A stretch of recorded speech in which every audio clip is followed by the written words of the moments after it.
Okay. Now I've got myself where I want myself to be. Sorry about that, you guys. I was trying so hard to do this. I'm using a very old Mac. And anyway, so hi, here we are. So this live is for the Simply Waves group. I know I talked about that in my last video that I put up, which was all about Simply Waves, working with Atoya on this. I'm so excited. We've had so much fun with it. But here we are. Oh, good. You guys have found the new live. I'm so glad. Yay. Hey, Seth. Hello. Hi, Kayla. Hi. Oh, I'm so glad you guys found me. I'm sorry I botched it the first time. I've got like a double computer set up here because I wanted to have some other files to be able to show you guys. And my MacBook Pro, like my old one, is very old. Anyway, I'm excited that you guys are here. What are y'all thinking about Simply Waves so far? Does it feel like, oh, I'm sorry it was hard to find me. I'm sorry I messed this up. That was my fault, but now I know how to do it. I was afraid that if I went live like too early, that like, I don't know. I guess I just need to, it's all right. All right, cool. It's all right. We're going to make it. It's Friday night. It's the end of another fabulous week, right? Just another week in paradise. Hello, Tinkerbell from Sydney, Australia. Oh my gosh, what time is it there? And from Ann Arbor, from Alabama. Where's everybody from? I'm in Dallas, Texas. Ellen, I know you. Hello, hello. Oh, from Virginia. You know, I lived in Norfolk and Virginia Beach for about 3 years, and I loved it. Like, if my whole family wasn't here, I don't know that I would have come back. I mean, I love Texas. I really, really do. But man, Virginia is still a piece of my heart for sure. New Zealand. Hi, Belle from New Zealand. Oh my gosh. Like, that's like my #1 place I want to go visit. Michigan, Wilmington, Ireland. Hello, Florida, Chattanooga. You guys. Austin, Rhode Island, Pennsylvania, Houston, Seattle. Oh, you guys. Seth, you're in Seattle. Hello, hello. Oh, very awesome. Oh, there was another live everybody was stuck on. Oh, yes, I'm sorry. It's because I messed it up. My mistake, you guys. I'm so sorry about that. I'm technologically challenged. You may not know this, but I'm challenged when it comes to the tech stuff sometimes. It's true. So anyway, I don't have my characteristic glass of wine for this. I'm just getting hydrated tonight, but I should have thought ahead and poured myself a nice big glass. So yes, I love Norfolk. Oh my gosh. It's rainy in Seattle. I would love it. I really would love it. Oh my gosh. I love it so much. Okay, so I need to know, like, how are you guys feeling about Simply Waves? Are you feeling like you're digging deep, like you're taking a minute and stepping back and looking at what you're doing, why you're doing it, the techniques that you're using? Do they make sense for your hair? Like, you know, I know Atoya is really, really big into making it simpler and breaking it down. And I love that so, so much. Oh, Atoya says her whole family is here to watch you. Oh, good. Hi. I was just telling them, as you heard. I love how you make it simple. You break it down. I don't want to make it complicated for you guys at all. I like to dive in to the sciencey stuff. I know just enough to be dangerous. Trust me, that's it. But I think it's really fun, and I think it's really fascinating. So you guys have had so many good questions on me. A lot of questions about protein and moisture, the refresh, talking about your summer routine. So I've got, as Atoya, you knew I would, on legal size paper, I have everybody's questions printed out here. So we're gonna go through all of these and any other questions that you have. Susan Yogi says, one day she feels like she's figuring out, the next day it's all a hot mess. I will tell you this, when you're new, and I don't even look like a wavy today, but that's fine. I had every intention of getting fancy for you guys, but it is what it is. I'm gonna make a lesson out of this. So I think when you're first starting out and your hair is just revealing exactly how dehydrated it is, you learn very quickly what a mess all those silicones were making on your head. Do you know what I mean? Like, I was having a conversation with a stylist just a little while ago. It was really funny. I actually ran home just a little while ago and ugly ate this salad. Can we call it power eating? I power ate this salad that's sitting right here next to me. And I was at my studio setting up because tomorrow's my first day in my studio. And she and I were talking about ingredients and everything and products. And I didn't, a lot of stylists don't necessarily know a lot about ingredients. They don't have to, and that's okay. That might not be what's interesting to them. It's just interesting to me. And so we just started talking about products, and she had some brands I'd never heard of. And we started talking about silicones and sulfates and what's good for curly hair and what brands I like. And I was telling her about some brands she'd never heard of, and she was showing me some brands that she'd never heard of. And then she said, I just don't like silicones. They're just terrible for your hair. They just suffocate it. And it was so cool to hear another stylist say that.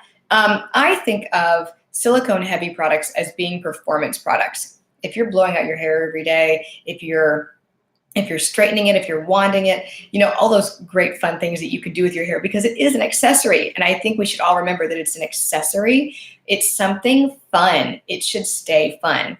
But the silicones really help it to look healthy and shiny and beautiful when it isn't necessarily. So the thing I see a lot, and I don't know how many of you are actually new to wearing your hair in its wavy state, or how many of you are pros at this. But for those of you who are new, when you get off the silicone bandwagon, you start just wearing it naked, if you will, it reveals itself how much those silicones have actually damaged over time, how much the heat has damaged it over time. So you'll have a day where it looks great. And what that's telling you, that's a big red flag that says you are on the right path, okay? I think it's a beautiful thing, because I went through the first 6 months of my journey having like one good hair day a month. I don't know how I stuck with it, because my hair looked awful. It looked awful and greasy and dirty and dry at the same time every day. And it's gotten to the point where it's really easy. I'm on, I think, third day hair. It's not cut. It's just in like a little Invisibobble bun. And I know it will bounce back from this. I know that I can go swimming. We're going to talk about that. But I know that I can jump in the water and go swimming and not do anything to protect it. And I know it's going to bounce back because I do the right things afterward. So anyway, it's interesting how your hair can be great one day and horrible the next, but it gets more consistent with time, and you'll start to see more good hair days, and you'll know you're on the right track. So sorry, that was like a really long response for that question, but I was inspired. So yes. Okay, let's see. I'm going to look at a couple of your questions over here on the side. Oh, yeah, she says, Amy says she likes keeping it simple. It was getting overwhelmed before and considering giving up. I know you say you only have 2A waves, but again, I don't want to hear anybody say, I only have this. I feel like you're in this for a reason, and that's one of the things that Atoya talks about. I know she hasn't talked about it a lot in the June class, but if you go back to your May Simply Waves workbook, check that out, because she talks a lot about digging into your why. Are you doing this because you just love curly hair and that's what you want? Your hair might not ever do that, and you've got to be okay with that. But I think there's something really cool about embracing what you have and getting to know that. If your hair is 2A, that's wonderful. If your hair is 2B, that's fantastic. If it's 1B, 1C, whatever kind of waves you have, if you're enjoying them, then that's all that matters. So, what are some tricks to tell if your hair is 100% dry when diffusing? Oh, that's easy. Okay. So let's pretend like this is a curl, even though it's not. Just pinch it between your fingers. Just very lightly, give it a little pinch. And if it feels a little bit cold to the touch, it's still wet. That's how you know. Okay, so Karen's asking about moisture versus protein. Okay. Oh, thank you. Thank you for the good luck wishes for my salon opening. I appreciate it. Yes, tomorrow's my first day doing everything on my own. I'm excited. I'm really excited. Okay, what is a dew point? Okay, we're going to talk about all this stuff, you guys. I feel like I need a pen. Let me grab a pen, because I just know y'all are going to ask me some good questions that I'm going to want answers to. I'm gonna want to answer. Okay. Y'all, I have all like Zoom call on the top and like American Eagle falling apart on the bottom. It's fine. Can anyone else relate? Does that sound? Yeah. Oh, but here's what I wanted to show you guys. So I'm gonna dress myself up for you. You know, one of the things we talk about with Simply Waves is dressing it up with a little bit of jewelry and a little bit of makeup, even if it looks a little bit wild that day. These earrings are just some of my favorites because they're so glam, and you can wear them with anything because they're just gold and sparkly and like 1975. And I'm instantly more glamorous, even though there's nothing going on with my makeup and my hair. So I just love that it's not by any stretch of the means a fancy trick that you couldn't have thought of on your own, but sometimes just seeing it in front of you, it is what it is. Okay, so protein and moisture. Okay, oh my gosh, y'all are asking so many good questions. Okay, we want to know how to get volume. Deep conditioner. Oh, okay. With protein, very specific, but no fragrance. I don't know if I have a recommendation for that. I might. Innocence might be a good one for that.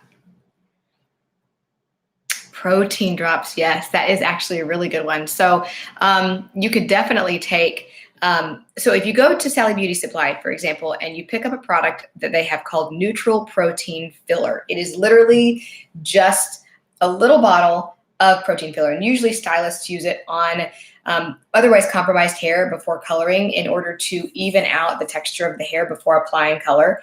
And if you can add drops of that to your conditioner. So if you like Jessie Curl Deep Treatment, fragrance-free option, you can always get that. Add some of the protein drops to your hand and emulsify that and then apply it. And that would be a really, really great way to do that. But I really do like the Inner Sense Deep Treatment Mask. I think it's, what is it called? Intensive Hydrating Mask. I can't remember. It's the only one they make though. And it has a really nice light fragrance and it's got some nice protein in it. So that's a great one. All right, guys, I'm going to dive into protein moisture. Okay, let's talk about protein, moisture, and how it relates to your hair type, because that's what I think is the most important. If you have a routine that's all protein or all moisture, you're going to end up in a bad way. So it's really all about balance. But here's the thing. I really believe that hair that is coarse, and I don't really like the word coarse, so I'm using the word strong for the purposes of this video. So strong, I might say coarse also sometimes, but I really want you guys to think of strong. Strong hair strands, they can withstand a lot. They are thick, they are tough. They have up to 18 layers of tightly compacted cuticle. It's a lot of protein. It's a lot of keratin. So they really don't need a lot of protein in their routine. But somebody like myself with finer hair strands, truly fine hair, really fine hair. And hair strands are measured in terms of like microns. I don't know what the exact measurements are for fine versus medium versus coarse, but trust me, you're not going to be measuring your own hair. So you kind of ballpark it. This is what I ask people. If your hair strand is across the room on a table, can you see it? If the answer is no, then you probably are fine to medium. If you could see it like 40 feet away, you're probably stronger on the medium to stronger side. So if you're on that stronger side, especially if you have the kind of bumpy, coarse texture that a lot of people have, there's nothing wrong with that. There's nothing wrong with your hair. It just means that your hair is really strong. And that's a good thing, but it means you need less protein in your routine. So I have a video that's all about ingredients. I think it's called What Does What, maybe, but it's how to read the back of the bottle. So if you guys have any questions about that specifically and like how to know what proteins are, go check out that video because I talk a lot about the different proteins. The way I think about proteins is like this. If you see the word hydrolyzed on the back of a bottle, you know you're dealing with some protein.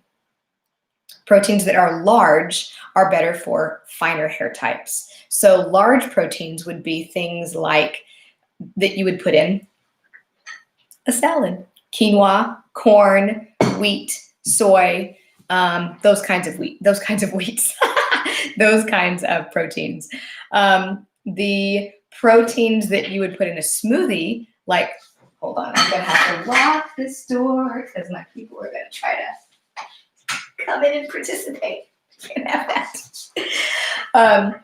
Collagen, keratin, silk amino acids, those are the really small molecule proteins that can actually penetrate the hair shaft, and they are good for all hair types. But those with especially strong or coarse hair don't want to overdo it with that.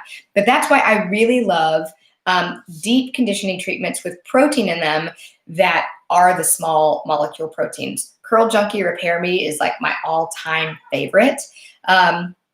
It's a really, really good one, and it is mostly keratin protein in that one, and I believe collagen. And you know, you can still benefit from that as a coarse-haired wavy because protein does more than just add structure to the hair. The job of protein is to also protect the hair from moisture loss. So when you are using protein, products with protein in them, they're doing more than just giving your hair structure and bounce. They're also protecting it from becoming dehydrated. So that's a pretty good thing.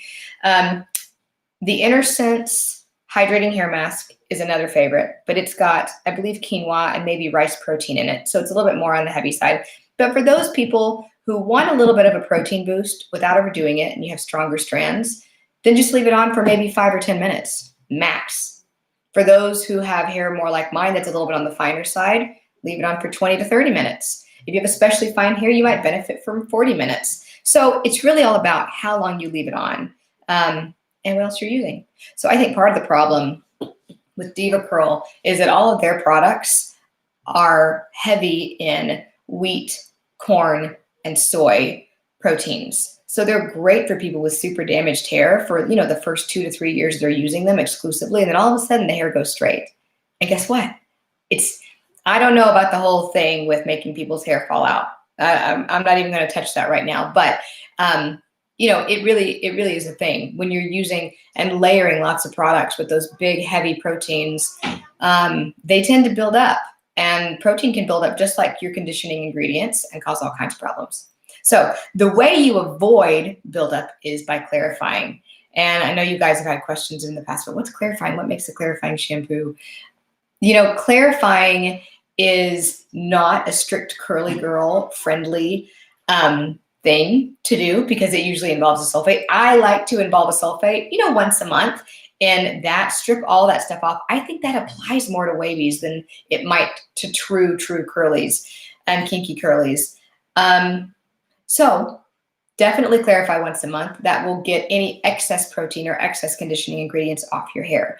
We don't need to overdo it when it comes to deep conditioning. I think Atoya rarely does, if ever. I probably deep condition once every 6 weeks now.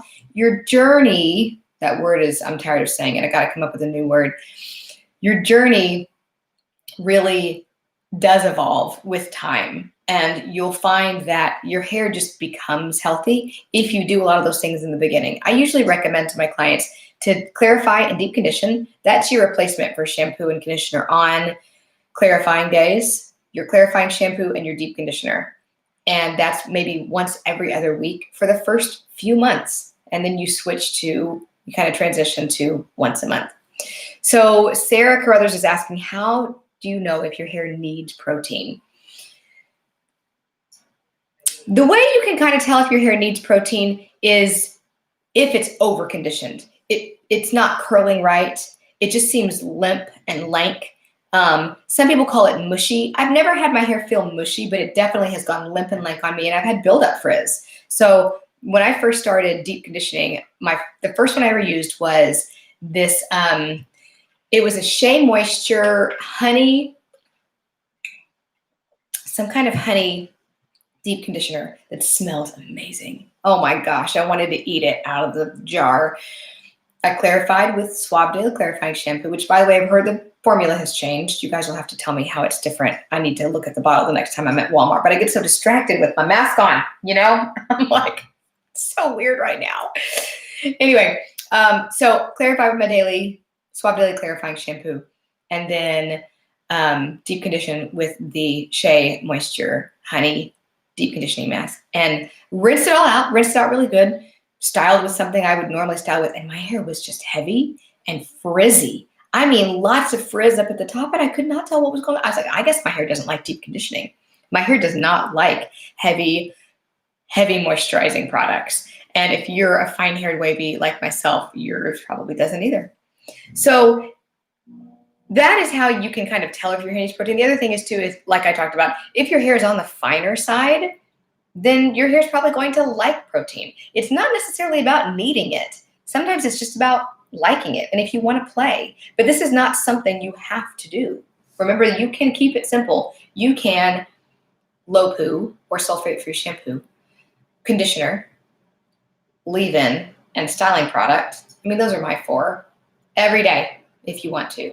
Every day. And just doing that every day will eventually get your hair to a healthier place. Does deep conditioning speed it up? Yeah. Does clarifying help? Absolutely. I mean, especially if you have hard water, and you know you have hard water if you get that like calcium type crust on the back of your faucet or on the back of your shower head where the water drips out sometimes, then you have hard water. If you don't get that, your water is on the softer side and you have nothing to worry about. Your water is basically like another light conditioner. So lucky you. Let me see. Do I ever do a pre-poo with righteous roots oil? I have hard water and heard that can protect your hair from the water, but I'm confused with gel being to trap the oil. Can this cause hydro fatigue? Whoa, that's a big question. Okay.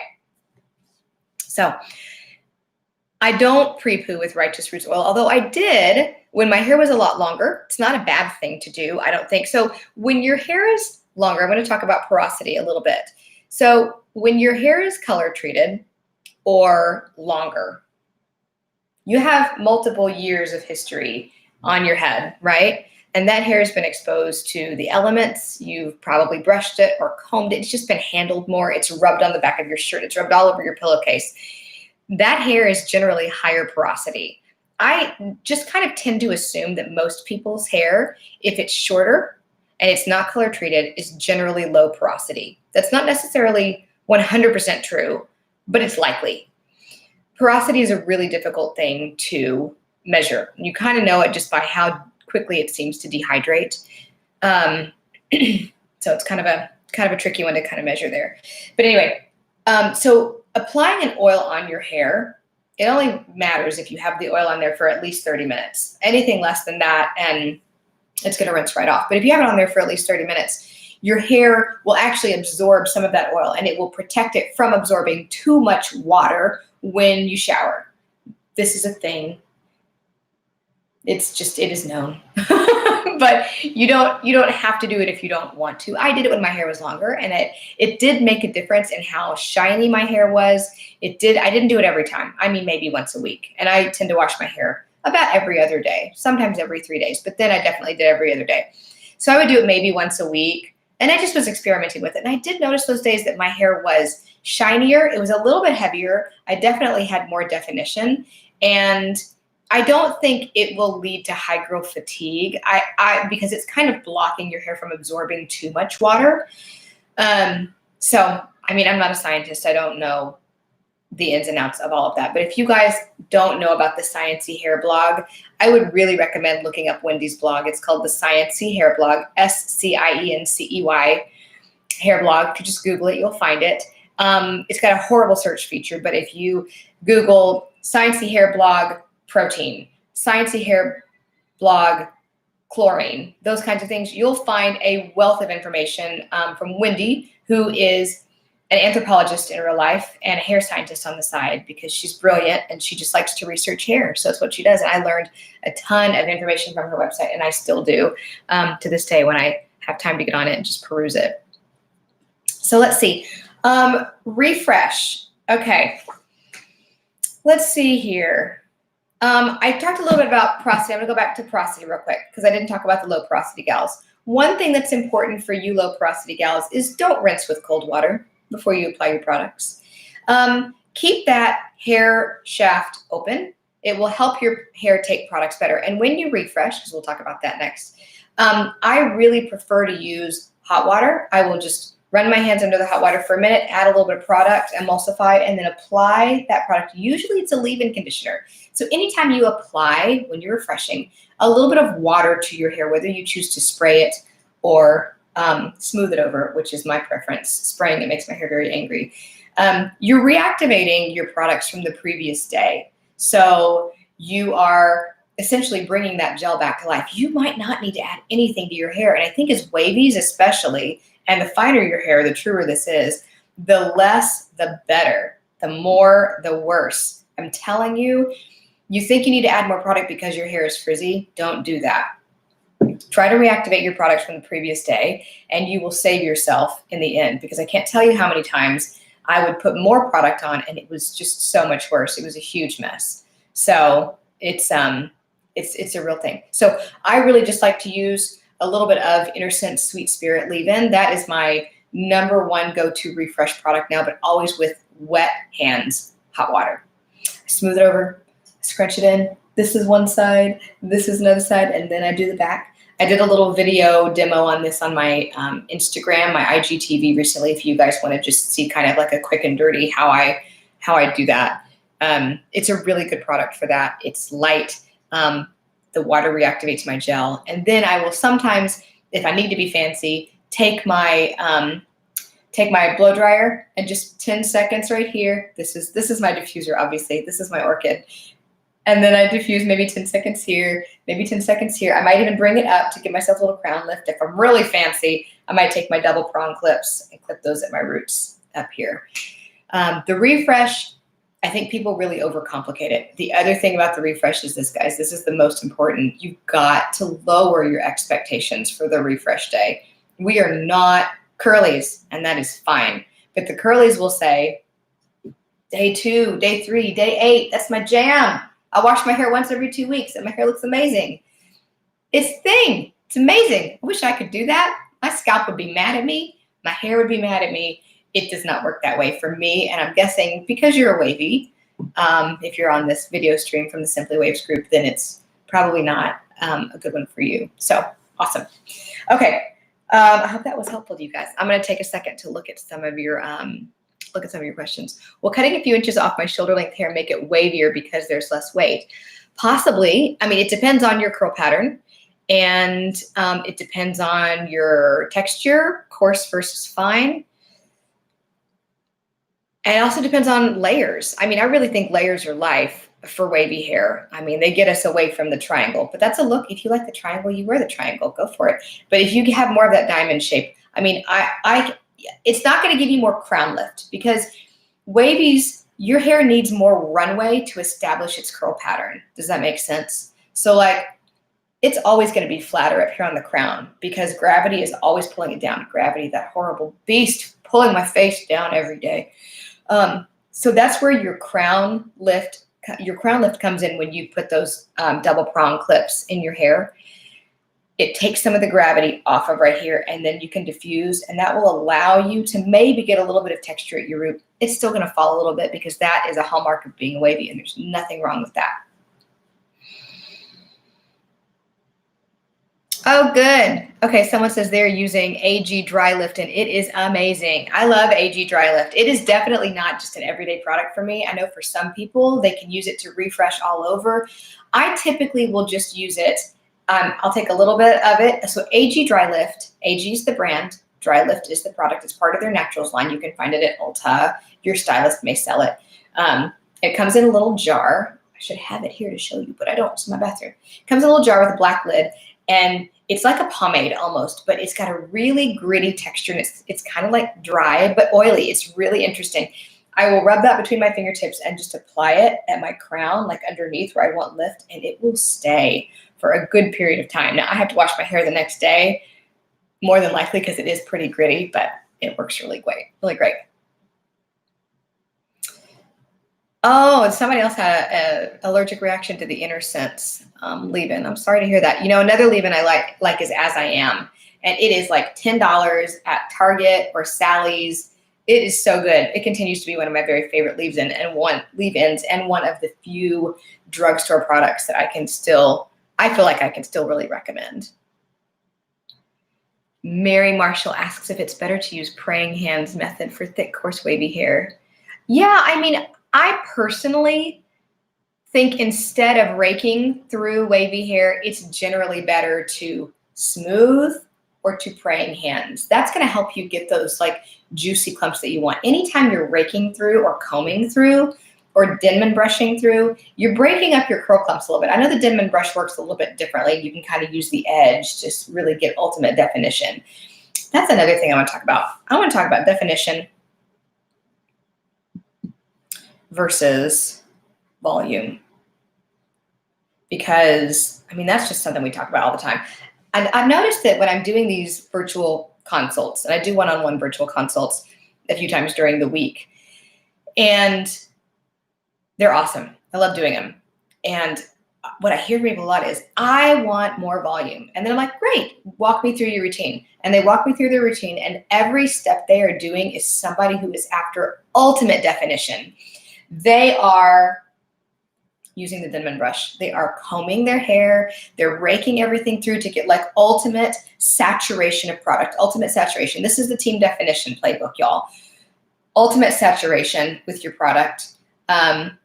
They are maybe using a t-shirt or a t-shirt towel, not microfiber. We'll talk about that in a minute. Or they're just squeezing out as much water as possible with their hands. And then they're going to diffusing or air drying. So they're leaving a lot of water in their hair. These are not bad things, but and they're layering a lot of products. Maybe there's a leave-in, there's a cream, there's a foam, there's a gel, maybe there's another gel.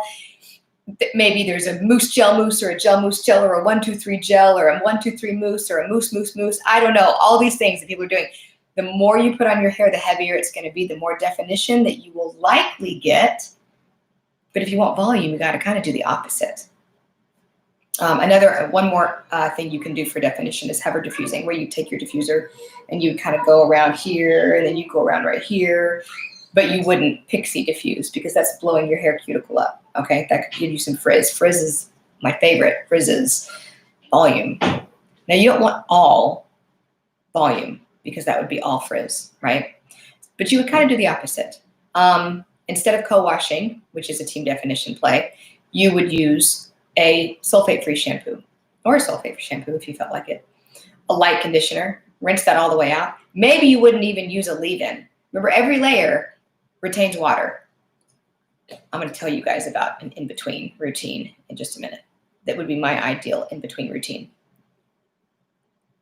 This is so fun. I feel like each one of these could be mini videos. I wish I could clone myself and like make more videos all the time and then be like, here, someone edit them just the way I would. Perfect. Okay, we'll publish it. I need to find that person. If y'all know that person, let me know because I need help. Anyway, okay, so our volume person just kind of skips their leave-in and they go straight to a light gel. They smooth it over a little bit. They scrunch it in. They're not real careful with it. They're going underneath here and shaking it out, not real careful. Looks good. Diffuse.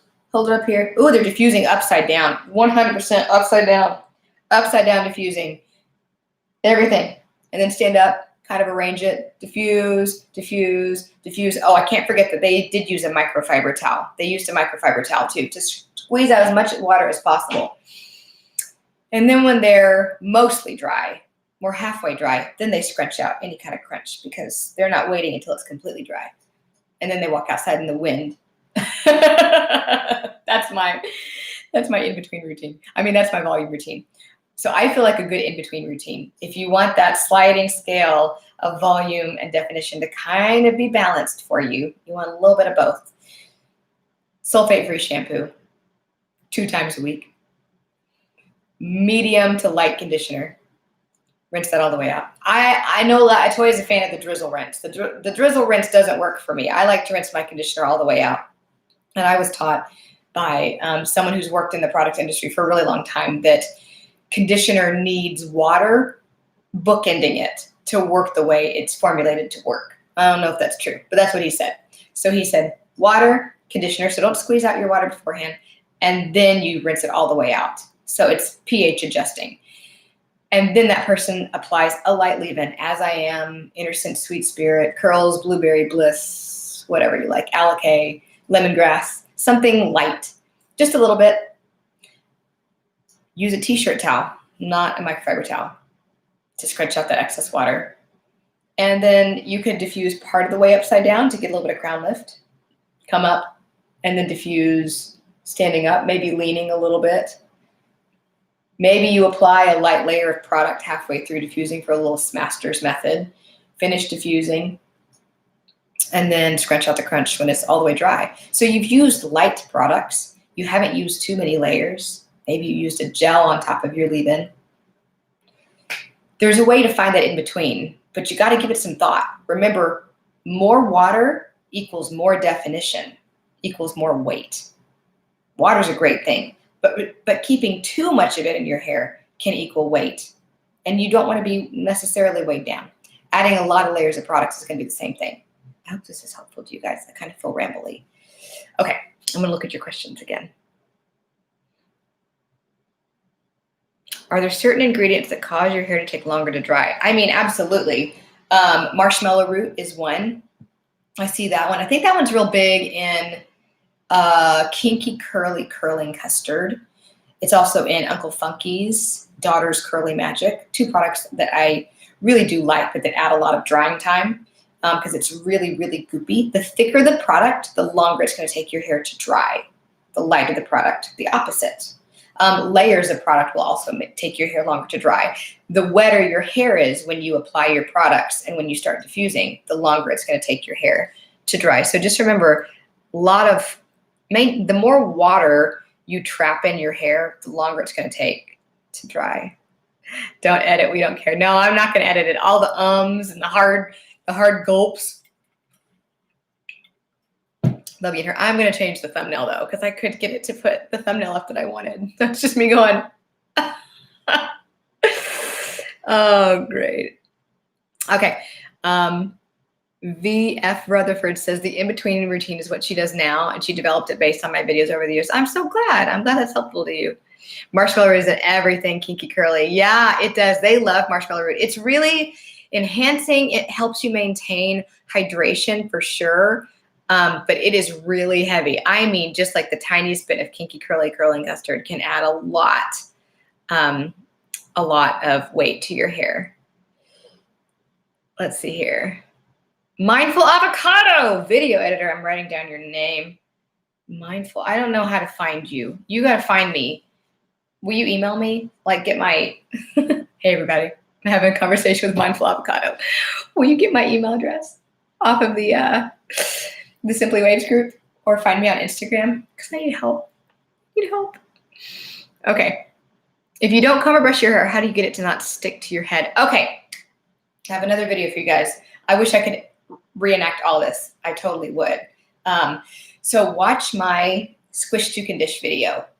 In that one on YouTube, I show you two things. One, like how I use a comb in the front of my hair, which I know Curly Q Lucid was a game changer for her. And that was like the biggest compliment ever, because I had noticed that I was still having like wet frizz when I would style my hair, or before I'd style it. I was like, why is this? And I realized I'm gonna make frizz for you guys. Some of you have seen me do this. It's painful to watch. So I don't want to like trigger anybody, but here we go. Okay, pretend like this is a curl. It's not. Pretend like it is. So if I go like this, look at that. Look at this. Does it look like frizz? Well, it's not reaching for the sky because it's dehydrated, right? Or because I stick it in my face, though. Or because it's particularly humid outside. It's because those hairs, those individual pieces of keratin, are not aligned smoothly in their curl family.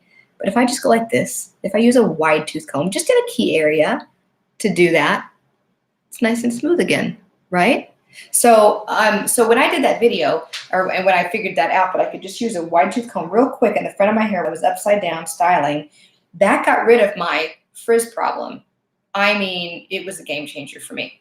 The other thing I do when I'm upside down, because I tend to like to rinse out my conditioner this way, and then I flip my head over and rinse it this way to make sure I get all the conditioner out. And then I take my fingers, like two big combs at the back of my head, and just pull it up. Like I'm upside down, and here I'm pulling this hair out so that it all separates from my scalp. And you can see that in the video. And then I kind of go about styling. Then when I stand up, I'm just gonna go for it. I take my fingers when I stand up and I kind of adjust things, I take my fingers underneath like a big flat claw, and at the base of my scalp, and I shake it to just make sure I'm getting everything where I need it to go. And then I scrunch. I might even get a little bit more gel, a little bit more water, and then scrunch underneath just to make sure that that's got the right shape that I want. I want you guys, if y'all leave this Simply Waves group with nothing more than not being afraid of your hair anymore, because I remember that feeling, and I know a lot of you feel that way without even necessarily having put your finger on it, then I will feel like I accomplished something with you. Because when you look in the mirror and you go, I don't even know what to do with this, and you feel that sense of panic and you just want to give up and start over again, trust me, if your hair is wet, you can fix it. You can adjust it, you can mold it, you can shape it. There's something really neat that I learned about hair, and that it's basically held together by 3 different kinds of bonds. And if you want to learn more about this, I've got a whole like a 3 or 4 part series on my Instagram about it. There are hydrogen bonds, salt bonds, and disulfide bonds. Without those, our hair would literally melt and go down the drain. That's what Nair does, just so you know. Sodium hydroxide. It's the key ingredient. You'll see sodium hydroxide in lots of things. It's really just a pH adjuster. But in Nair, the whole point of it is to melt the hair. In a relaxer, the point of it is to melt the hair just a little bit, just to make it real weak and pliable so that you can really, really straighten that hair.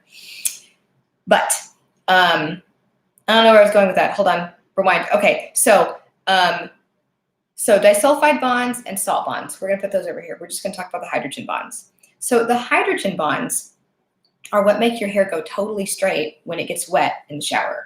So those all break as soon as your hair gets wet, and they reform as your hair dries, whether it's air drying or whether it's being diffused. So when you diffuse dry your hair, you're really encouraging those hydrogen bonds to set. Like, this is why Velcro rollers work, right? Because your hair's wet, you wind it up, and then when your hair's dry, you take it out and you've got these ringlets, right? It's because you reset the location of the hydrogen bonds in your hair. Now, if you're wavy and you're just using a diffuser to encourage the wave in your hair, you're fighting gravity, and you're encouraging the hair, you're encouraging the wave by rearranging to an extent where the hydrogen bonds are going to be formed. Your hair will never do what like a 4A curly, extra curly person's hair is going to do. And her hair, if she walked around with weights on the end of it, still would not do what your hair would do as it's drying from wet to dry. I don't know if that makes sense. So basically, the hydrogen bonds are magical, and you can use them to help your hair be curlier, if that's what you're going for, or you can just scrunch it. I know I love Atoya's trick of taking up and holding for squishing for 5 seconds, because that really encourages the wave. You're doing the same thing. Your hair is drying every second, and you're holding that in place, and those hydrogen bonds are reforming, and there you go. You've just encouraged a wave. So that's how that works. I think hair is really neat structurally. Let's see.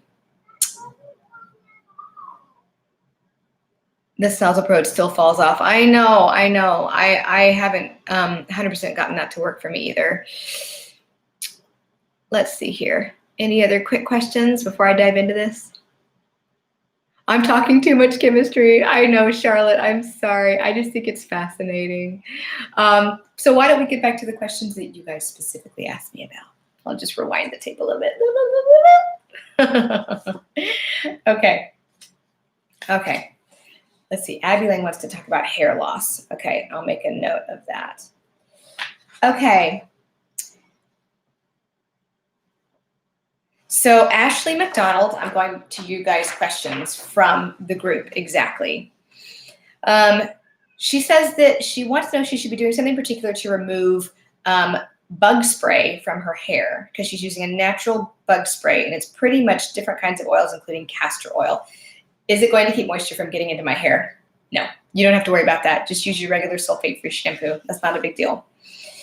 Let's see here. I've got another one. Someone wants to know about the difference between mousse and foam. So mousses and foams, and sometimes even on a bottle of foam, it'll say mousse. Mousse is like a generic term for a fluffy hair product, basically. Foams are much more watery. They typically don't have a propellant. They have an air pump, and they tend to be more nourishing to the hair just because they're waterier. They add shine. They add some enhancement. They add some light hold. They add lightness to the hair. I love foams for wavies. They are my very favorite product to sandwich between a leave-in and a gel because they add all those great things to the hair without adding a lot of weight. Mousses, on the other hand, usually have a propellant in the can. They come out and put them in their hair and they go. Those tend to not be as nourishing to the hair just because they're not usually as water heavy or water based. They can contain a lot more chemicals, but they do offer properties like more shine, enhancement, and more hold than a foam is going to offer. But sometimes a mousse is enough on its own. You might not need a gel on top of it, or if you find that you add a gel on top of a mousse, it can be kind of sticky. You typically won't find that with foams. Foams work really well with gels. So that's kind of the difference between those two. Neither are bad, neither is worse than the other. It just depends on what kind of look you like. Okay, let's see here. You guys have got so many good questions. Oh, one of the questions that I know that I got was all about sunscreen for the hair. And I did a lot of research on this, and I will be honest, I have not tried these products, but I dug in deep and I found some really promising sounding ones that I know I'm already going to purchase to try out. So one of these is, okay, these are my two favorites. Okay, I tried to print some of this out. This might be backwards too. This is called Kula Scalp and Hair Mist Organic Sunscreen SPF 30. I love the idea for this one when you are swimming and you're probably going to get in the pool. Your hair is going to get wet anyway. So someone had said, please give me ideas on sunscreen for my scalp and hair. I just can't stand to wear hats for too long. And I have always been a hat person by the pool. So I just haven't done a lot of scalp sunscreens, but I love this idea. So I'm going to order this one. So this one actually does contain, oh good, I've got it on here, sunscreen ingredients. Avobenzone, homosalate, I'm probably saying that wrong, octisalate, octocrylene. It does have denatured alcohol up at the top, but this is, again, not a product you're using every day and you're about to go swimming and it's going to keep your hair from getting too greasy. So this is one you can spray right at the scalp. I like the little nozzle on it. And then you can spray it all over your hair as well, too, especially up at the top. Really good ingredients, silicone-free. It's got some panthenol, rice extract, soybean seed extract, organic bergamot. So I like the ingredients in this one, and I'm definitely going to try it. The other one I'm really excited about, I haven't printed this one out yet,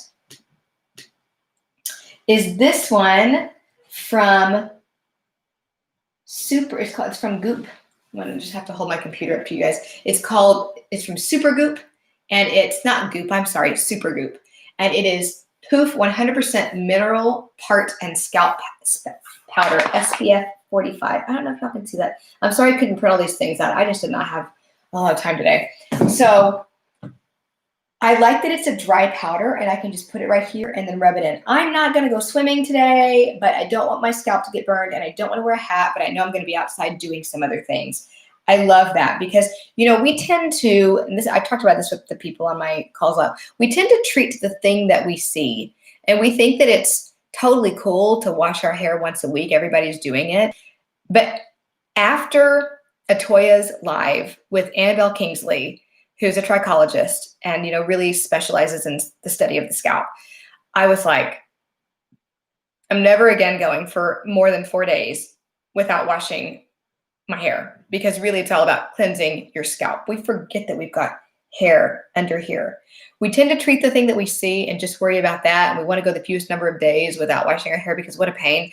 But really, you would not go 1 or 2 weeks without washing your face or your body, right? So like your scalp should kind of get the same treatment, I think. That's just me here on my soapbox. So a couple of other options that I found that looked promising also. This one's from a brand called Good Die Young. And it is a a hair primer. It's called Prime Color Hair Primer.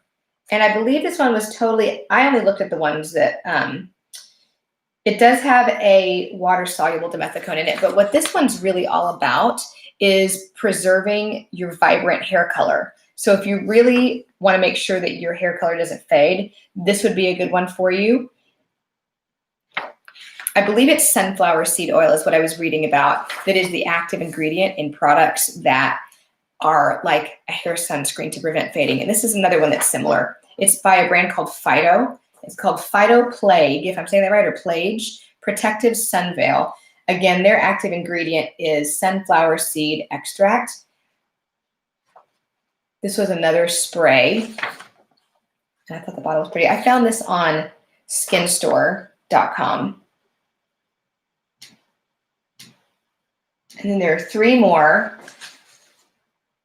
This one sounds kind of similar, like another type of primer, maybe an oil-based primer. This one's called, it's by a brand called Ferterer. I'm probably saying that right. It is Solaire Protective Summer Oil. So for those of you guys with drier ends, I will post all of these just so you know in the Simply Waves group. So for those of you who have asked, I'll make a post about this. And then you can find them all there. So this one contains keratin and a number of different oils. It looks very fancy.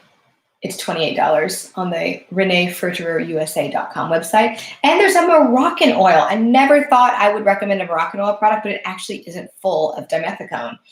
This one's called Protect and Prevent Spray. This looks more like a heat protectant, but I believe it also had SPF in it as well, if I remember correctly. Oh, I don't know if you can see it. Wait, let me scroll down.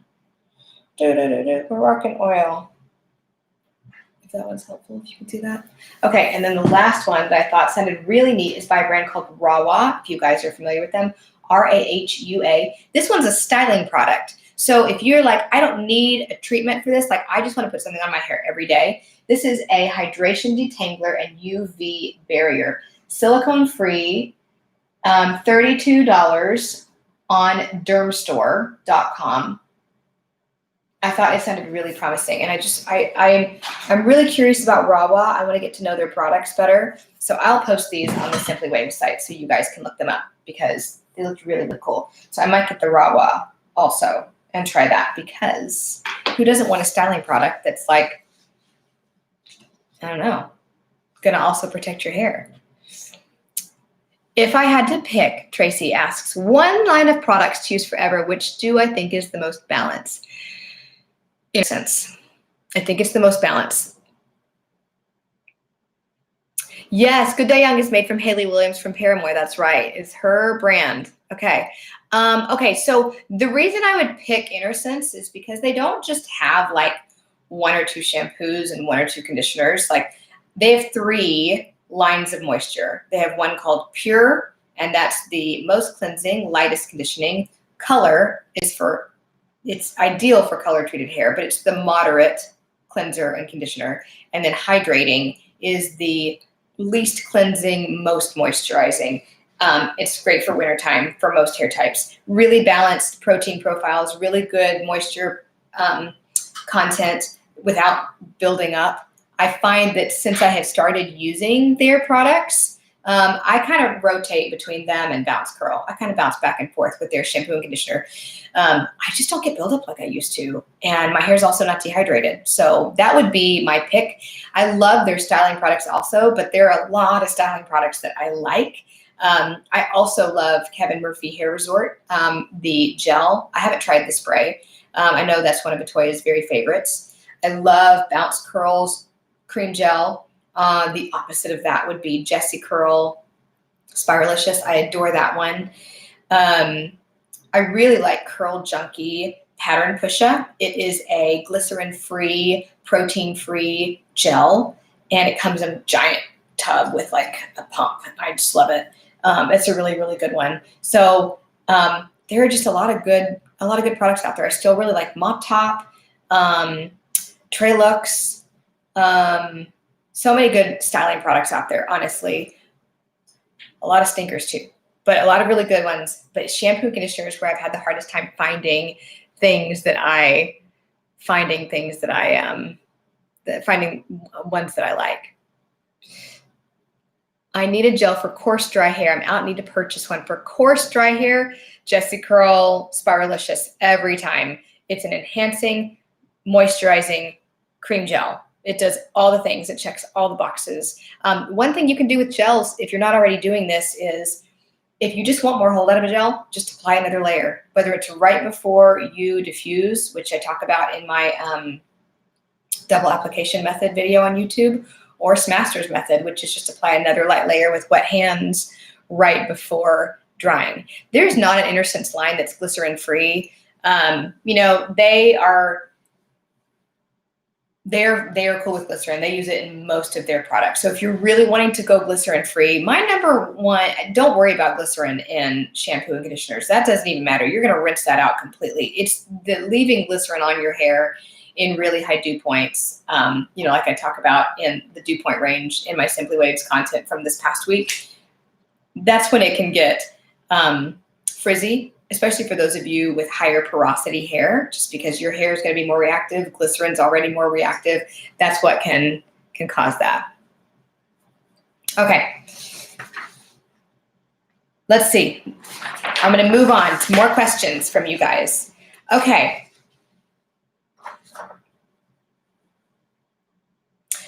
And this is such a hard one. The best way to gently direct a non-curl specialist to cut your hair. Number one, it's really hard to tell somebody how to do their job because they've learned a certain way to do it. They've probably done lots of certification courses. Like if you're going to somebody who's good, like they learn stuff every year, but they might not learn specific curl cutting techniques. And at my cosmetology school, they harped on me over and over again that you can cut curly hair the same way you cut straight hair. It's the same, but I didn't see that happening. So I don't agree with that. You can, but that doesn't mean that you should. So the number one thing is bring pictures because it's hard to tell someone how to do their job, but you can bring a picture and say, this is what I really want. So for example, if you really want like a lot of layers, you might say that you want choppy layers, or you might want like a shag-like cut. I find that those work really, really well on wavies to add texture. You can't always add curl, but you can at least add texture, and that works really, really well. Okay. Somebody says she wants to like Jessie Curl, but all the aloe and the stylers flash dries her hair like crazy. Yeah. Does that one have aloe in it? Does Jessie Curl Spiralicious, does it have aloe at the top of the ingredients? I don't remember that being up there at the top of the ingredients for that particular product. It might be though. You might know. I just can't remember anymore. Okay, let's see here. Fine, sparse, wavy issues. Is it the case that finer hair has less protein? Yes. And less ability to hold on to water? Well, not necessarily. But I mean, if your hair strands are thinner, you probably don't have as much of a reservoir. Does that make sense? So, but not necessarily. Does a pre-poo have any value in increasing the ability of the hair to hold on to water? I mean, yes, it does. It absolutely does. However, it's going to add weight to your fine hair. So the thing you have to be careful with fine, lower density hair is anytime you add more weight, when you're really after definition, your hair is going to look plastered to your head. And it's going to be really weighed down. How can you leave in conditioner without adding too much weight? That's when you rinse out all of your rinse out conditioners, because rinse out conditioners are formulated to be heavier than leave-in conditioners. They're also formulated to be stickier than leave-in conditioners. That's why leave-in conditioners exist. They're formulated to not be as sticky so that when you're out and about in the environment, not as much stuff is going to stick to your hair. Not as much product is going to stick to your hair. They're also just lighter in weight, so they don't add the same amount of weight to your hair. So they might include an ingredient like cetrimonium chloride that naturally helps the product be lighter versus shea butter. Does that make sense? Okay, let's see here. I hope I'm helping you guys. So confused about glycerin, says We Are Legion. I live in the desert in Southwest New Mexico, and I never know whether to use glycerin or not. We don't have much cold weather. It gets really hot in the summer and it's dry. Well, here's glycerin. Glycerin I have thought of in my mind, and I probably said this in a video or two, as the great equalizer. So glycerin, if it's really humid outside, glycerin is going to say, ooh, let me get some of that water, and it's going to help your hair reach for the air to get more of that water. If it's really dry outside, glycerin is going to allow the environment to pull that water out of your hair, so it dehydrates your hair. It's always push and pull with glycerin because it is just a reactive humectant. It's not a film-forming humectant like protein. So if you want a product, another good one would be it's like low, well, I guess it's high protein, but it's really good humidity resistant, is Weedad Advanced Climate Control Gel. They also make a stronger hold one. I don't know if I like it as much, but the Weedad Advanced Climate Control Gel is good. It's glycerin free. It leverages a number of proteins as film-forming humectants, and that helps to block out humidity from making your hair too frizzy. So what you need to know is that basically in summer and winter, the two extremes, that's when you generally, if that's how your weather is, that's when you generally want to avoid glycerin if you find that it impacts your hair. If you find that you use that and it makes your hair really frizzy every single time, no matter what you do, then that's it. The other thing you can also try is using a leave-in conditioner underneath that product that is glycerin free or very low glycerin, like As I Am leave-in.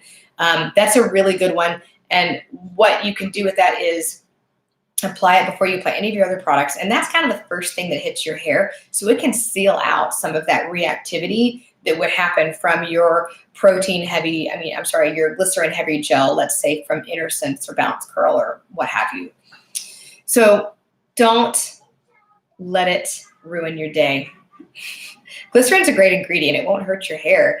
It's wonderful for drawing moisture to your hair, but in especially dry places like where you live, it might give too much of that moisture away. And that's when you might want to look at something like the Weedad gel or Curl Junkie Pattern Pusha or Jessie Curl Spiralicious. Those are like my top 3 picks. Okay. I'm struggling with my hair being stuck to my scalp when I get out of the shower. Yes, I know that. Is it because I have short hair length? How do I unstick my hair before I apply gel without breaking up my clumps? That goes back to my video where I talked about pulling the hair off of my scalp and then scrunching that way. Okay, Audra Schwartz. Audra Schwartz said she would love to hear what my favorite gels and other styling products are, including shampoo and clarifying shampoo. So I know I talked a lot about styling products already. Clarifying shampoo, Suave Daily Clarifying is good. I love Trader Joe's Tea Tree Tingle. I love Trader Joe's Spa Nourish shampoo. Malibu Hard Water is another really good one. When I was in school, I used Paul Mitchell Neon shampoo on just about everybody for a clarify, and it was fantastic. The ingredients you want to look for are sodium lauryl or laureth. Now I've suddenly forgotten. SLS, sulfate, and EDTA if you have hard water. So if you see trisodium EDTA or disodium EDTA, that's the ingredient that will remove hard water deposits. Oh, Audra's got another good question. It's a little bit loaded. She says she would also like to know my take on using products that aren't Curly Girl approved. I don't do well with rules, just so you guys know. I tend to bend those a little bit and see what doesn't work. I do 100% avoid dimethicone. I personally just try to avoid PPGs and PEGs because I've heard that they cannot be good for your body. And I'm not 100% like green and natural and organic and all those things. But I just try to stay away from those because I don't need it. I really do like amodimethicone, which is different from dimethicone. And I don't always mind, like I said, you all know I don't mind a sulfate. I don't always mind denatured alcohol. It's not, I wouldn't use it on my hair every single day. I don't really like a whole lot of shea butter in most of my products. So there are certain things that I just don't use. But Audra says, I used to use Moroccan oil curl defining cream, but it has silicone, so I stopped using it. And I have Oribe and Amika products for dry shampoo and texturizing. They have alcohol. I started this path during COVID to improve my natural hair, but I feel like there are too many rules. As long as my hair looks good, I don't care. I totally support that. I think that's fine. If you love those products and your hair looks good, then you should do what you like, because it's really all about liking the way your hair looks. That's what the whole thing is about. So Lorraine Massey came up with, this playbook because it was what worked best for her and a number of her clients. And she changed the whole industry. She turned the whole thing on its head, and she was made fun of and laughed at, and I believe fired from a salon, told to straighten her hair the next time she came to work. So as long as you like the way your hair looks, that's what really matters. If you start noticing problems later on, it feels really dry, those things you're not liking, then maybe you switch things up a little bit. But it's your hair, so I think you should enjoy it the best way that you know how. Okay, Beth asks if it's important to always wash or just rinse after being in chlorinated pool water. I think it's a good idea. So my advice, if you are concerned about really dehydrating your hair over the summer, you swim a lot, you're outside a lot, is just before you go swimming, rinse it with cool water, whether it's from the hose and you like that kind of cold water situation, or it's from the shower and then you wrap a towel around it real quick and then you go jump in the pool. That will help prevent your hair from absorbing those big chlorine molecules. You can condition also, but rinse that out, because you don't need to like junk up your filter and all that kind of stuff and make your pool water gross. It's just not worth it. But that's really all you have to do. And then when you get out, you can shampoo your hair. You can just rinse it if you want to. One ingredient that is known for neutralizing chlorine is citric acid. So if you see that ingredient in any of your conditioners, just know that's going to help you neutralize your conditioner. I'm going to tell you right now that I don't follow any of my own advice. I know what it is. I've done it before. It really worked. But I'm lazy. And at this point, I know what my hair can do, and I know how to get it back. And sometimes I do rinse it. Like if my girl's hair is starting to feel really dry or mine's starting to feel really dry, then I'll start to follow my own advice. But up until then, like I don't want to. And I'm sure none of you do either. Nobody wants to go through all those extra steps. But those are the things you can do if you want. All those Hollywood celebrities are not super gorgeous and fit because they just wake up that way. They go through a lot of extra steps. They have a lot of people working on them.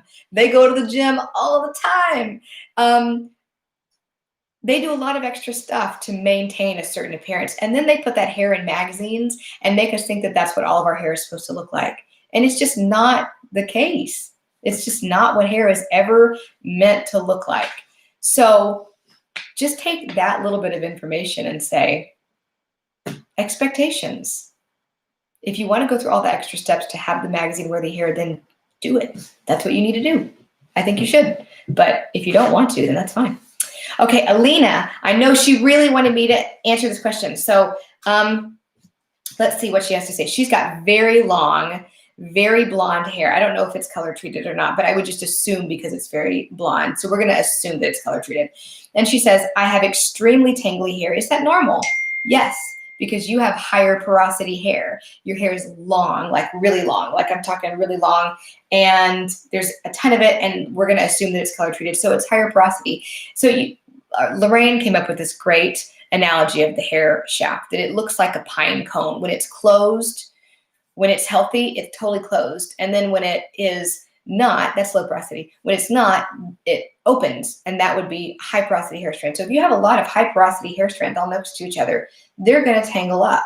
So that's totally normal. What will help is conditioner, deep conditioner, especially conditioners that have a lower pH, and generally deep conditioners will. So pH is going to lower the porosity. I'm sorry. Yes. A lower pH in your conditioner is going to close your hair shaft. And when that happens, your hair shaft becomes like that smooth pine cone again. And they're all smooth and they're not tangling on each other. And it's more lubricated, it's pliable, it's smooth. It's not going to tangle as much. And so that's when that marrying of the water and the conditioner together, like Atoya talks about, makes such a big difference for the hair. So let's see. How to tangle without over moisturizing? Well, I mean, you can't over moisturize your hair by just detangling. The way you over moisturize your hair is by doing things like sleeping with your conditioner in your hair, or by using all products that are protein free and layering a lot of like leave-in and creams and gels, and just, you know, keeping a lot of water in your hair all the time. Then you can get over moisturized, and that can definitely be a problem. Okay. Okay.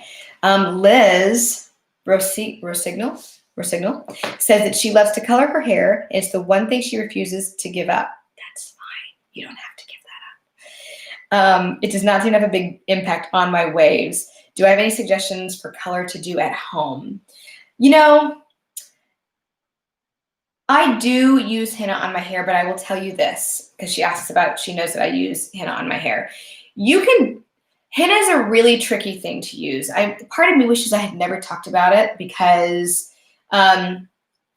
it's always going to create a warm tone on your hair. So henna is made from plants. In order to achieve different colors, they use, what are the 3 plants? Indigo, which has a blue tint, for darker, like brown and black colors, chamomile for warmer colors, and lawsonia for the red colors. So both those first 2, the chamomile and the lawsonia, those are obviously like yellow and red, so they're going to have warm undertones. The problem is that when you combine the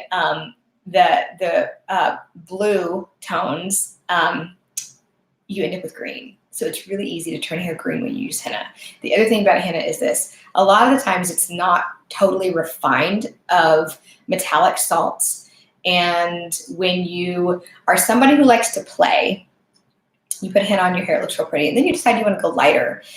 You can't really highlight the hair at that point, because those metallic salts are on your hair like until that hair is totally grown out, and it can heat up the lightener way too much and actually hurt your hair. So if you know you're always going to keep it dark, then fine, you know, but I'm restricted now because I can't do highlights on my hair, which I'm fine with, but that's just part of the danger. Do I have suggestions for color to do at home? I mean, no, if you like to color your hair at home, then by all means, you know, keep doing that. That's fine.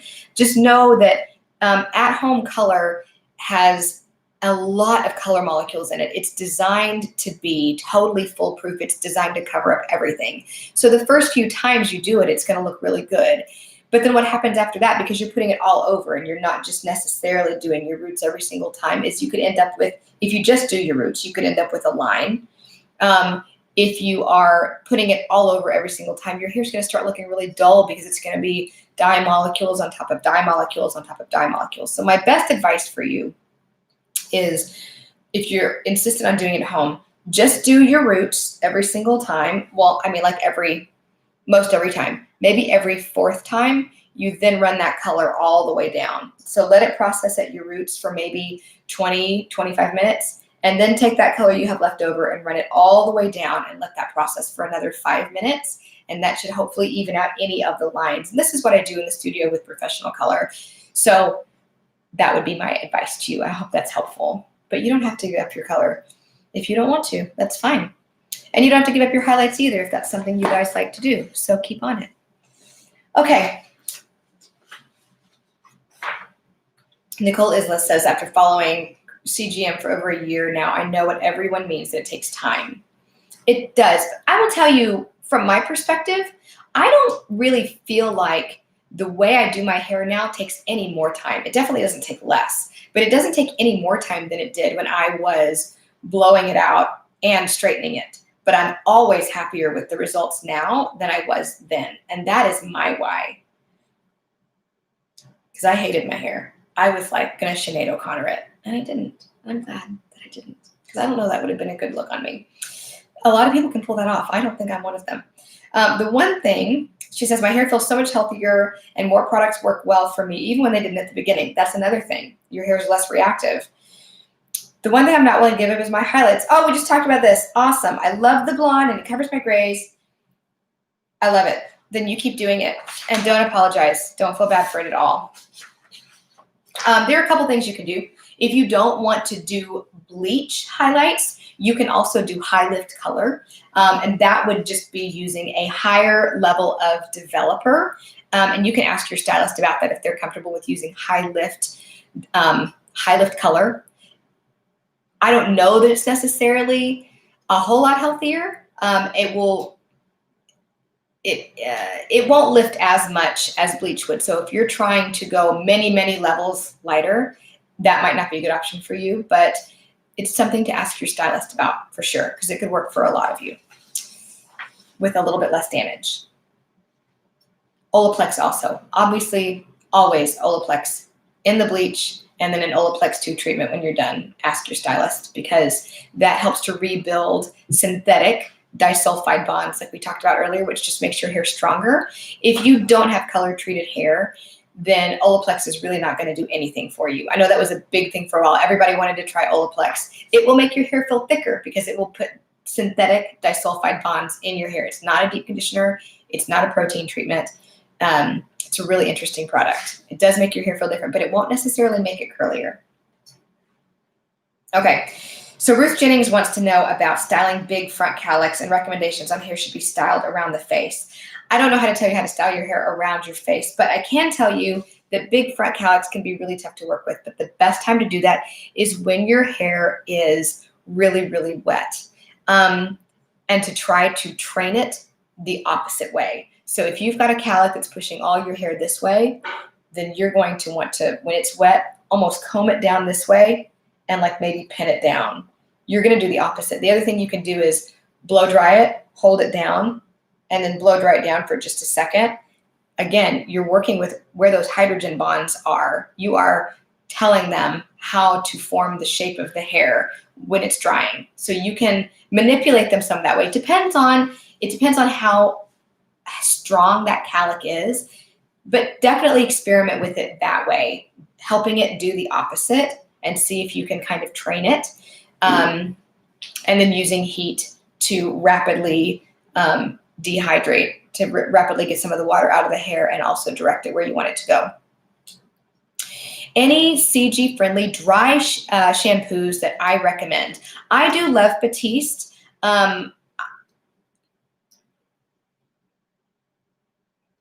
Let me see here. Hold on. She says, I noticed, wait. I religiously used Batiste for my oily hair before I started Curly Girl Method.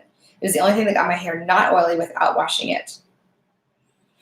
However, since I switched to CG, I noticed the oil has not been so bad, but still present, so I used Batiste again. Now I'm realizing it was the culprit of my dandruff buildup that I could never get rid of. Okay, that's really interesting. So I do love Batiste. It's not 100% Curly Girl friendly. But if it's causing you problems, then by all means, switch to something else.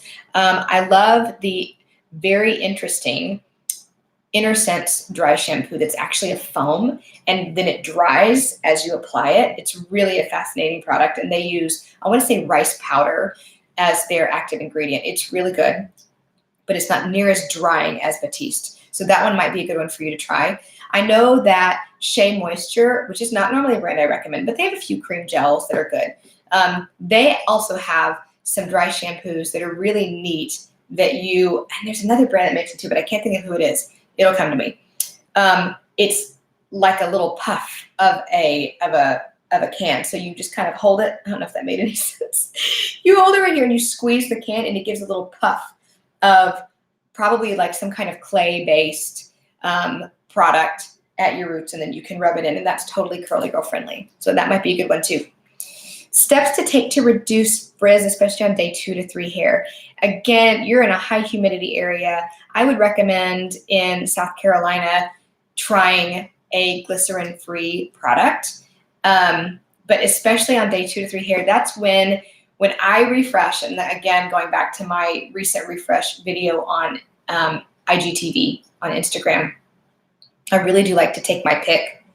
And it's almost like a little bounce. I don't comb my hair all the way through from root to tip. It's like a little bounce to get those hairs back into their curl families.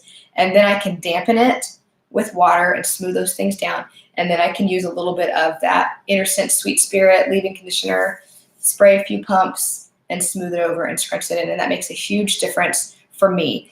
I really feel like spraying the hair with water can make it so much worse. That has almost always been the case for me. The Flairosol bottle, which sprays a continuous fine mist of water, is much better, much, much better. But there's nothing for me like smoothing over warm water after I've picked out my hair a little bit, especially at the roots.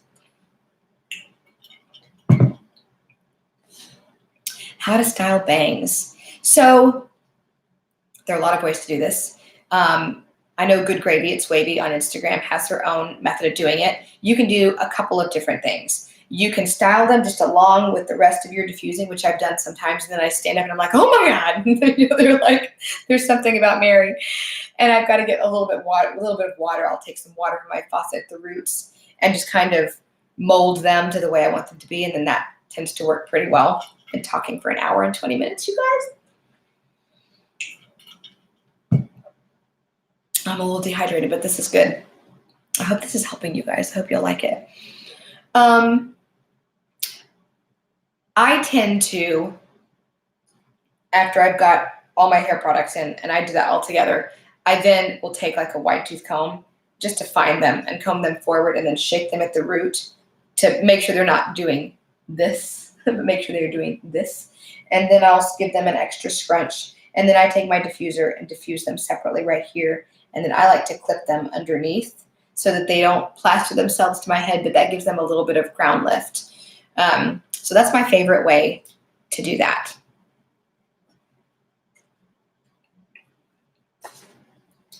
Okay. Oh, Jennifer, you're the one who asked about how to protect the hair from the sun. Okay, good. I'm glad we were able to answer all of that. And then we also talked about mousse versus foams. Awesome. Let's see. Humidity. When humidity is low, my hair is great.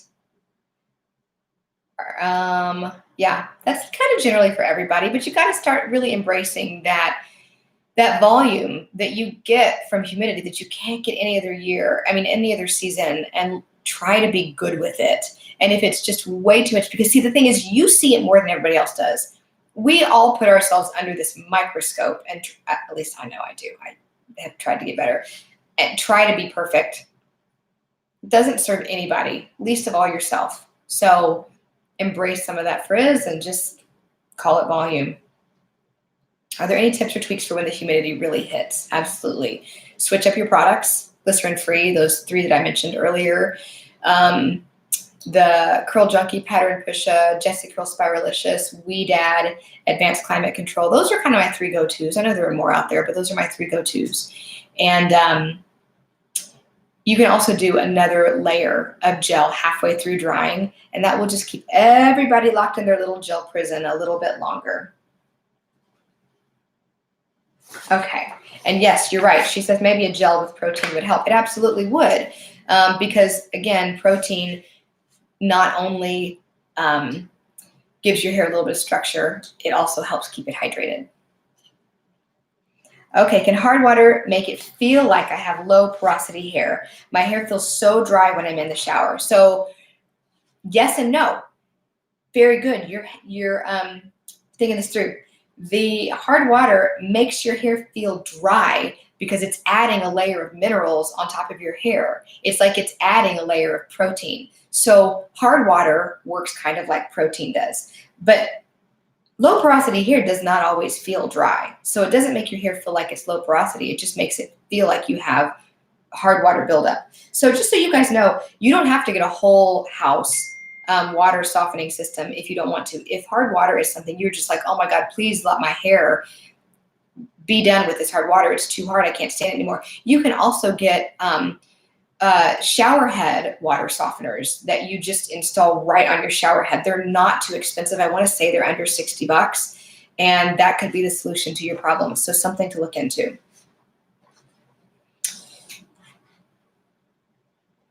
Okay, let's see here. How does knowing the porosity of my hair help? Because basically, if you have higher porosity hair, you're generally going to want to apply more layers of product. The finer the hair, the lighter the layers.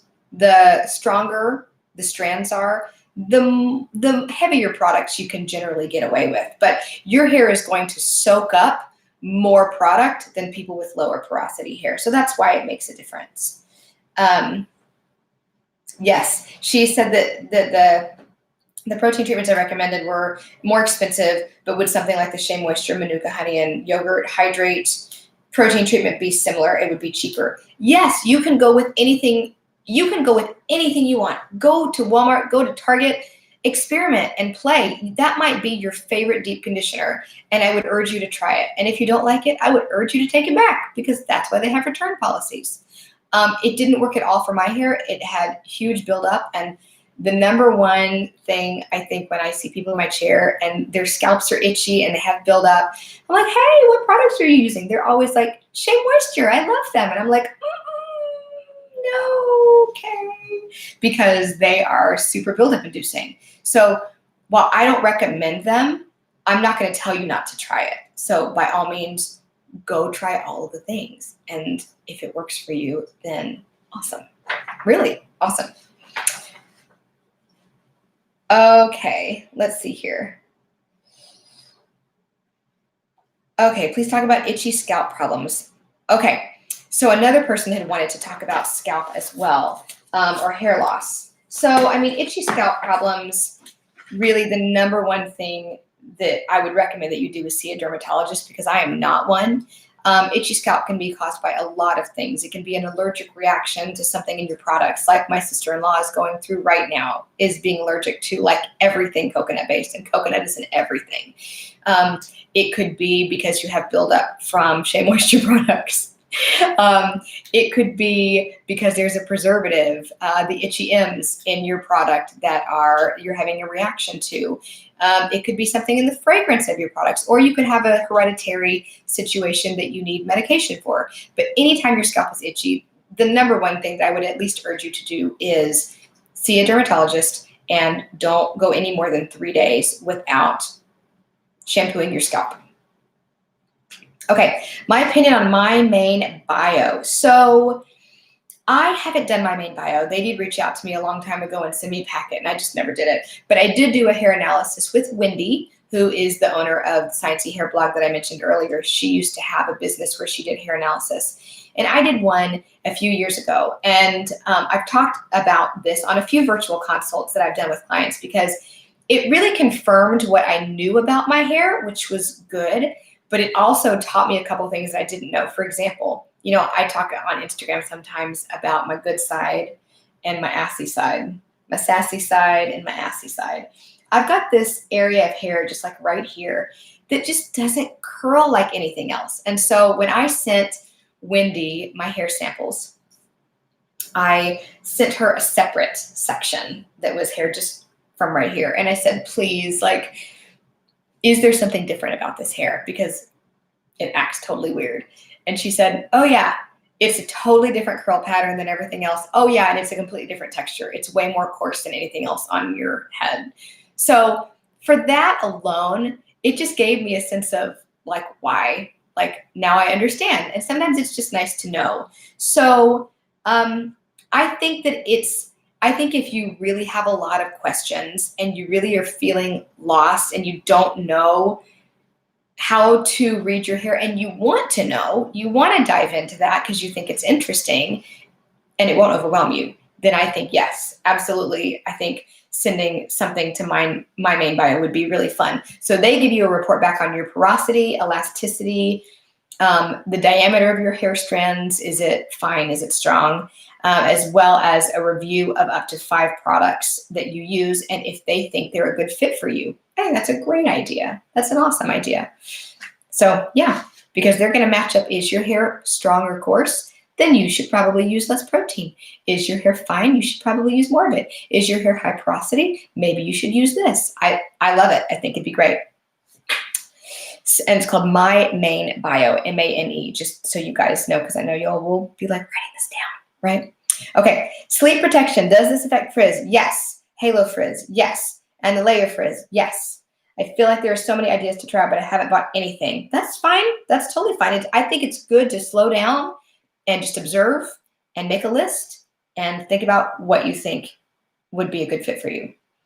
My hair isn't long enough for a pineapple. Mine's not either. I want something that will not only protect my hair from damage, but also protect my second, third day hair. So silk pillow won't do that alone. You can. I mean, I sleep on just a silk pillowcase. Silk does two things. It really cuts down on friction, which can reduce breakage and frizz. It also, silk does not absorb oils and the water that's left in your hair, that hydration, from your skin or your hair. So your hair stays better hydrated. So I didn't really buy the silk pillowcase thing for a very long time. And I think it was like a year and a half in that I was like, I'm not doing it. It's just too luxurious. I don't need that. I don't want to hand wash it. Guess what?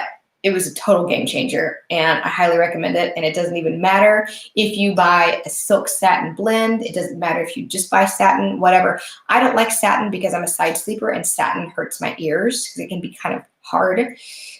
Silk has a little bit more give. I personally think, I haven't confirmed this, but that some of the less expensive silk pillowcase companies are blending silk and satin, which again is totally fine. Like, it's budget friendly and it still has that give, so it doesn't hurt my ears and it's protecting my hair. I don't care. That's just what I want it to do. But yeah, silk is a game changer. I like to also, when my hair's longer, I like to Medusa clip. I know you said your hair wasn't long enough to do that, but I can't sleep with a bonnet or anything. Again, I don't like things pushing on my ears or even behind my ears. It's really uncomfortable for me. And I like sleep. I'm a much nicer person when I get a good like 8 or 9 hours. I like a good 9 hours of sleep. Okay. All right, I'm going to breeze through these last few questions and look at my screen and see if I'm missing anything. I hope this is helpful for you guys. I don't ever want to go like too deep, but for those of you who like that kind of thing, I want to give you a little bit of it. And for those of you who just don't, you want to keep it simple, I hope there's some of that in here for you too. All things to all people, right? A little bit of all things to all people. Okay, we talked about moisture and protein. This person wants to know if various home remedies like DIY stuff work. Apple cider vinegar, oatmeal, rice water, flaxseed, they do all work. They're all extra steps. They're all just extra steps that I'm usually not willing to take, but they're very inexpensive. They work really well. Apple cider vinegar will lower the pH of your hair. It's good to do as a rinse, very diluted, like a 1-to-4 ratio, a 1-to-8 ratio, maybe 1-to-6. We'll meet in the middle, 1-to-6 ratio of ACV to water. And it will make your hair super shiny. It makes my hair just limp and lank. Like, I need a little bit more roughen up that cuticle, but it really will make your hair very smooth and shiny because it lowers the pH of your hair and closes the cuticle very tightly. I don't know about oatmeal, but that would actually make a really good scalp scrub. Rice water has wonderful proteins in it and an ingredient called inositol, or a compound called inositol, that can really make your hair strong. The Mestiza Muse is the one that I've seen talk about that the most, and she's the one who started talking about that. Excuse me. My throat doesn't want to work anymore. Flaxseed. Flaxseed is wonderfully moisturizing for your hair. It's very enhancing. I really like the EcoSlate Orange Marmalade Flaxseed Gel. For that, however, it's very heavy. It's very enhancing though, and it's really nourishing to the hair, but its shelf life is so short. So if you want to try that product, I would recommend asking for a travel size first, because otherwise you get a giant thing of it, and it will only be good for about 2 months on your shelf. You've got to keep it in your refrigerator, and even then it will only be good for about 3 to 4 months. But flaxseed gel is awesome. Actually, Rockin' Ringlets from Jessie Curl is also a flaxseed based enhancer, kind of a very light gel. Jess McGinty actually started the company by making Rockin' Ringlets first, and she was making it on her stove with flax seeds. That was her very first product. So that's how they got started. Let's see here. Okay, so this person has a question about hard water. She says, we have pretty hard water here, and my fine low porosity hair is so buildup prone to hard water. I've used Malibu hard water treatment and it was magical, but I'm not sure what my treatment routine should be. If you want to use Malibu hard water shampoo every time you shampoo, then by all means you go ahead and do that. If you find it's a little bit drying, use it maybe every 3rd time you shampoo. Usually hard water won't build up that fast, you can maybe get away with using it once a week or once every other week, and that is totally fine. Apple cider vinegar rinses. I mean, I know a lot of people talk about using apple cider vinegar as a clarifier, but I don't see how that works. I don't understand how that scientifically would work, because I mean, the whole point of a sulfate is to bind up oil and water and then rinse it off your hair. It balls it up, literally takes oil and water, balls it up so that it will rinse right off your hair. That's how the science works. Apple cider vinegar is not going to do that. So it might eat through some of the buildup, but I don't know how well it will actually remove it. By all means, try it. See what happens. How often should I deep condition afterwards? What would Allison do? Honestly, if I use clarifying shampoo once a week or every other week, I would deep condition every time, but I probably wouldn't leave it on that long. I would probably leave it on for maybe 5 to 10 minutes because I don't want to over condition my hair. So that's probably the way I would start and try that out. Okay, almost done here. We're at 1:35. I'm going to take a little break and look at you guys' questions here. Let's see here.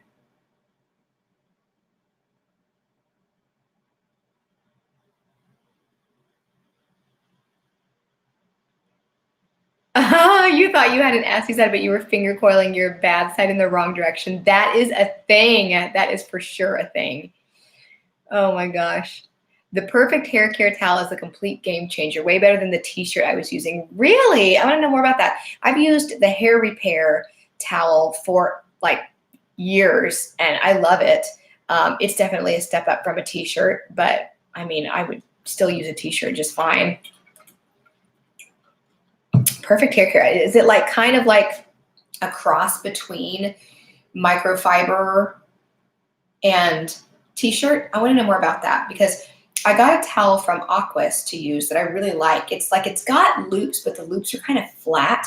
So it absorbs a lot more water than a t-shirt towel would, but not as much as a microfiber towel and without snagging. So I really, really like that one. But it's like kind of like shaped like one that you would wrap around your head and like twirl it up and do all that. So I wish they made a nice big flat one. Maybe they do. I'm gonna have to look into that. Oh, Belinda. I love it when Belinda jumps on. She's like my home chemist, y'all. Belinda Carr says a 1/4 teaspoon of vitamin C powder, again, citric acid, helps remove hard water buildup and it neutralizes chlorine. Mix it with a bit of conditioner, smoosh it around in your hair, rinse, wash, and condition normally. It makes my hair so soft. I love that vitamin C powder. I love that. Belinda, I love it when you jump on and you have all the answers. I'm going to let you host next time. Belinda like makes a lot of products. So I've decided that if I ever come out with my own product line, I'm going to make Belinda work with me on formulating it. Vitamin C powder in your conditioner. I'm 100% going to try that. I got to look up vitamin C powder now. Where do I find vitamin C powder? Amazon? Amazon? Anyone? Citric acid. I just bought that to let my son DIY sour gummies. Yes. You know what? I wonder if you could put a little bit of citric acid in your conditioner and do the same thing instead of vitamin C powder. Yes, I'm going to play with that because I bought the citric acid powder to play with, but then I wasn't sure what to do with it. And then I got distracted because, squirrel. So I squirreled real hard. Oh, she says she gets pure vitamin C powder from Whole Foods or some other type of health food store. Amazon, though? But can we Amazon it? I want to Amazon everything. You guys are so great.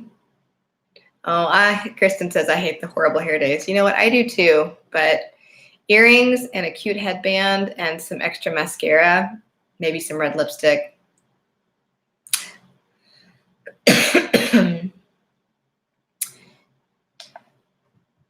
Okay, awesome.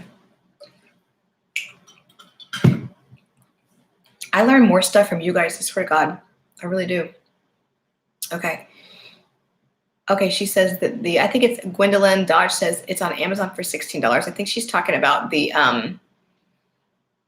perfect hair care towel. I'm gonna try that. Gotta make myself a note.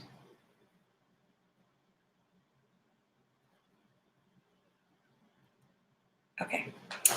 All right, last couple questions before my voice totally gives out. Okay, so Allison Zima says, I would love to hear your thoughts on the purpose of each of the product categories. I have a general idea, but would like to hear the science behind it. Well, I'm going to keep this high level. Okay. Also, in my opinion, would it be best to use certain combinations of the category? Mousse plus gel versus just gel versus leave-in plus mousse plus gel. Okay, so leave-in is for retaining moisture and hydration. Mousse or foams are generally for enhancement, lightness, bounce, shine, a little bit of hold. Creams are generally to add moisture and pliability to the hair. Gels are for hold, shine, and to help seal in hydration. I mean, I would, like I said earlier, probably not combine very many gels on top of a mousse just because those can really conflict. But you can layer anything, especially just small amounts of anything, especially if your hair is more porous. Okay, Merida Watson. Hi, Merida. I know you. You're in Australia. So she is just entering winter. So her problems are not completely opposite ours.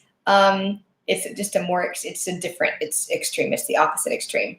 She says, we are now in winter. The dreaded hair dryer is controlling my life. Oh, Merida. I think it's Merida. If I invested in an upright dryer, how do you dry the ends that don't fit under? I have a chronic condition and holding the diffuser for so long leaves me in pain. I totally understand that.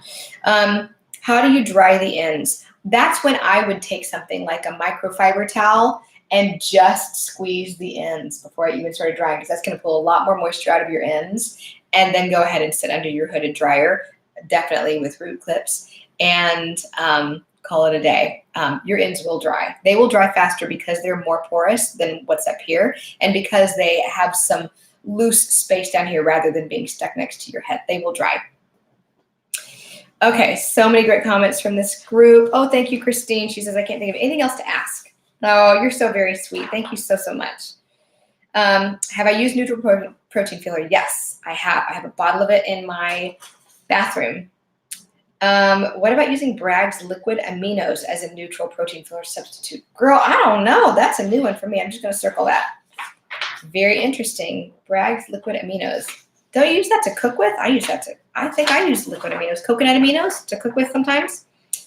Okay, let's see here.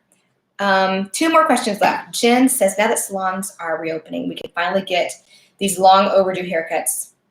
What type of cuts work best for wavy hair?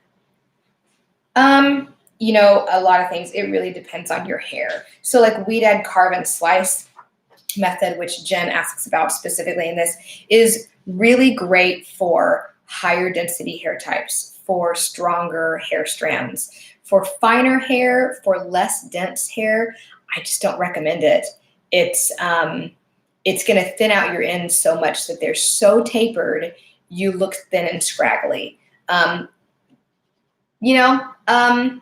don't know that my number one advice is to go to like the Weed Ed website, the Diva Curl website, the Curly Hair Artistry website, the Rizzo website, and find stylists who have taken their training courses. That is going to lead you to someone who cares enough to say, I'm going to specialize in this, or I'm at least going to take a certification class and learn about it. Like, that's what I'm going to do for my education this year. They have an interest in it. Okay, great. That's step 1. Step 2 is then to stalk them on Instagram or YouTube or TikTok or wherever, Facebook, and see if you can find examples of their work. Hopefully they post a few here and there if they are wanting to grow their business. And find examples of their work that you like. If you find someone and you're like, ooh, all these haircuts are not my style at all, that's probably not going to be the stylist for you. So if you like their work, that's probably the person I would go see. Or at least if you find if you see they're cutting all curlies, they probably don't really know what to do with wavy hair. So I would look for someone who seems to at least do a few wavies and you like kind of what they've created. Okay, and then Kim Harris, my last question here, lives in the tropics, lucky. Okay, and the dew point is currently around bless 79 degrees Fahrenheit. That is swampy, rarely drops below 70. I love it though, that is like my favorite. It's so great. I love humidity. She's had overhydration problems with regular CG advice and products containing glycerin make her hair attract moisture and rapidly become damp. It's very interesting that she says her hair loves coconut oil. And it springs up into ringlets, but I'm told not to use oils on my fine wavy hair. So she's confused. So what I would say is, it's interesting about coconut oil. Do you use it as a pre-shampoo? Definitely glycerin is going to draw a lot of moisture to your hair. And if that makes it overly damp and you end up overhydrated, that's when you need to go for those products that are glycerin-free. Jessica Curl Spiralicious. Curl Junkie Pattern Push-Up, Weed Ad Advanced Climate Control. Those would be my 3 for you, but definitely I would avoid a leave-in conditioner. I might not even use a conditioner at all. I mean, maybe just a little bit on the ends if your hair is particularly long, just to make it a little bit more pliable and soft. But I would probably avoid leave-ins. I would avoid creams and just find a nice light gel that is possibly glycerin-free. All right, guys, I think we're just about done.